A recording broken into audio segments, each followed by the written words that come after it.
হঠাৎ করে আপনার অনেক টাকার প্রয়োজন। সূরা ইখলাস মাত্র ২১ বার পাঠ করুন, ইনশাআল্লাহ টাকার ব্যবস্থা হয়ে যাবে। আপনার যত টাকার প্রয়োজন রয়েছে ইনশাআল্লাহ পেয়ে যাবেন। শুধুমাত্র আপনাদের হঠাৎ টাকার প্রয়োজন হবে তখন, অর্থাৎ আপনি যখন বুঝতে পারবেন আপনার টাকার প্রয়োজন, সে সময় শুধুমাত্র আমি যেভাবে বলবো সেভাবে সূরা ইখলাস ২১ বার পাঠ করবেন এবং সম্পূর্ণ বিশ্বাসের সাথে আমলটি করবেন। আমি এতটুকু বলে দিচ্ছি, আপনাদের আমল করতে দেরি হবে, আপনাদের প্রয়োজন মতো টাকার ব্যবস্থা হতে দেরি হবে না। আপনারা যখন সূরা ইখলাস পাঠ করবেন তখন সেই সময় খুবই ছোট্ট একটি দোয়া রয়েছে, সেই দোয়াটি পড়তে হবে। অর্থাৎ আপনাদের শুধুমাত্র সূরা ইখলাস এবং এই আমলটির জন্য ছোট্ট একটি দোয়া পাঠ করতে হবে। তাহলে যখন আপনারা সূরা ২১ বার পাঠ করবেন এবং এই আমলের দোয়া করবেন, তখনই আপনি দেখবেন আপনার যত টাকার প্রয়োজন ছিল সমস্ত টাকার ব্যবস্থা হয়ে গিয়েছে। আর আপনাদের কাছে কোথা থেকে টাকা আসবে তা আপনি নিজেরাও বুঝতে পারবেন না। আপনারা শুধু এতটুকু বুঝতে পারবেন আপনি এই আমলটি করার কারণে আপনার টাকার ব্যবস্থা হয়ে যাবে। আমি এক কথায় বলে রাখি, টাকা রিলেটেড যত সমস্যা রয়েছে আপনারা এই আমলটি করে সকল ধরনের সমস্যা থেকে বেরিয়ে আসতে পারবেন। আমি আপনাদেরকে বলে রাখি, এই নিয়মটি আপনারা সবাই করতে পারবেন, তবে এই আমলের নিয়মটি আপনাদের সবাইকে মানতে হবে। যদি একটু ভুল করেন তাহলে কিন্তু এই আমলটি করলে কোনো কাজ হবে না। এখন আমি আপনাদেরকে খুব সহজভাবে এই আমলটি বুঝিয়ে দিচ্ছি, যেন আপনারা খুব সহজেই এই আমলটি বুঝতে পারেন। আমি ঠিক যেভাবে আপনাদেরকে বোঝাবো আপনারা ঠিক সেভাবেই করবেন।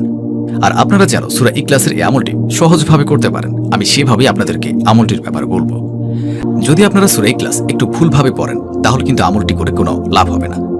এই আমলটি আপনারা যারাই করবেন আমি আপনাদেরকে বলে দিচ্ছি, ছেলে মেয়ে বৃদ্ধ যুবক সবাইকে এই একই নিয়মে আমলটি করতে হবে। নিয়মটি হচ্ছে, আপনি যখন সূরা ইখলাসের এই আমলটি করবেন তখন আপনাদের আশেপাশের কারোর সাথে কোনো প্রকার কথা বলবেন না। আপনি যখন এই আমলটি করা শুরু করবেন তার আগে অবশ্যই ওযু করে নেবেন। ওযু করে পাক পবিত্র অবস্থাতে আপনারা এই আমলটি করবেন। তবে আরও কিছু ছোট ছোট নিয়ম রয়েছে, যে নিয়মগুলো মেনে আপনাদেরকে আমলটি করতে হবে। এই আমলটি করার সময় আপনাদেরকে যেভাবে সূরা ইখলাস পড়তে হবে, যে সূরা ইখলাস পাঠ করতে হবে, আমি সেটা একবার তেলাওয়াত করে শোনাচ্ছি। বিসমিল্লাহির রহমানির রহিম। কুল হুয়াল্লাহু আহাদ, আল্লাহুস সামাদ, লাম ইয়ালিদ ওয়া লাম ইউলাদ ওয়া লাম ইয়াকুল লাহু কুফুয়ান আহাদ। আমি আরও একবার পড়ে শোনাচ্ছি। আপনাদের মধ্যে যাদের মুখস্থ নেই তারা মুখস্থ করে নেওয়ার চেষ্টা করুন। সবচেয়ে ভালো হয় আপনি যদি কোনো হুজুরের কাছ থেকে সঠিকভাবে উচ্চারণ শিখে নিয়ে এই সূরার আমলটি করতে পারেন, তাহলে দ্রুত কাজ করবে আমলটি। বিসমিল্লাহির রহমানির রহিম। কুল হুয়াল্লাহু আহাদ, আল্লাহুস সামাদ, লাম ইয়ালিদ ওয়া লাম ইউলাদ ওয়া লাম ইয়াকুল লাহু কুফুয়ান আহাদ। আমি আশা করি আপনারা সূরা ইখলাস তেলাওয়াত মনোযোগ দিয়ে শুনলেন এবং আপনাদের মধ্যে অনেকেরই এই সূরাটি মুখস্থ রয়েছে।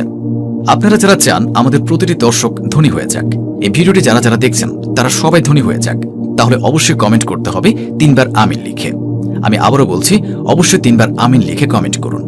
যখন আপনারা এই আমলটি করার জন্য প্রস্তুতি নেবেন, অর্থাৎ রেডি হবেন, সেই সময় আপনাদেরকে সূরা ইখলাস পাঠ করতে হবে।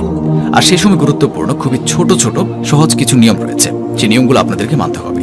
সেই নিয়মটি হচ্ছে, আপনারা যখন এই আমলটি করবেন, অর্থাৎ আমলটি করার আগে যখন ওযু করে নেবেন, ওযু করার পরে একটি পরিষ্কার পবিত্র জায়গার মধ্যে বসবেন। আপনি যে কোনো জায়গায় বসতে পারেন, সমস্যা নেই, তবে জায়গাটি অবশ্যই পরিষ্কার এবং পবিত্র হতে হবে।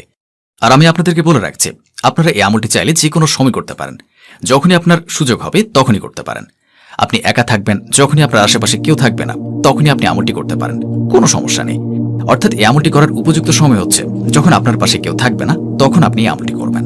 তখন যেন আপনাকে কেউ না দেখে, ঠিক সেই সময়টাতে আপনি এই আমলটি করবেন। এটাই হচ্ছে এই আমলটির সময়। আর এই আমলটি করার আগে আপনারা পাক পবিত্র হয়ে পবিত্র জায়গায় কিবলামুখী হয়ে বসে পড়বেন।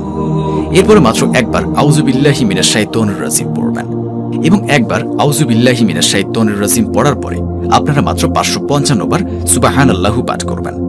মনে রাখবেন, সুবহানাল্লাহ আপনাদেরকে ৫৫৫ বার পাঠ করতে হবে। এভাবে সুবহানাল্লাহ, সুবহানাল্লাহ, সুবহানাল্লাহ। আপনারা যখন ৫৫৫ বার সুবহানাল্লাহ পড়ে ফেলবেন, তারপরে শুধুমাত্র ২১ বার পড়বেন বিসমিল্লাহির রহমানির রহিম। এরপরে মাত্র ২১ বার পাঠ করবেন সূরা ইখলাস। মনে রাখবেন, প্রতিবার বিসমিল্লাহের সাথে সূরা ইখলাস পাঠ করবেন।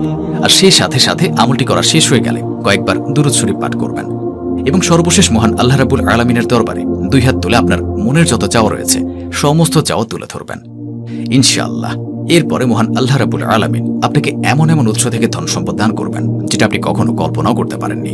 তবে এই আমলটি করে আপনি যদি ধনী হতে চান তাহলে অবশ্যই আপনাকে নিয়মিত ৫ ওয়াক্ত নামাজ আদায় করতে হবে।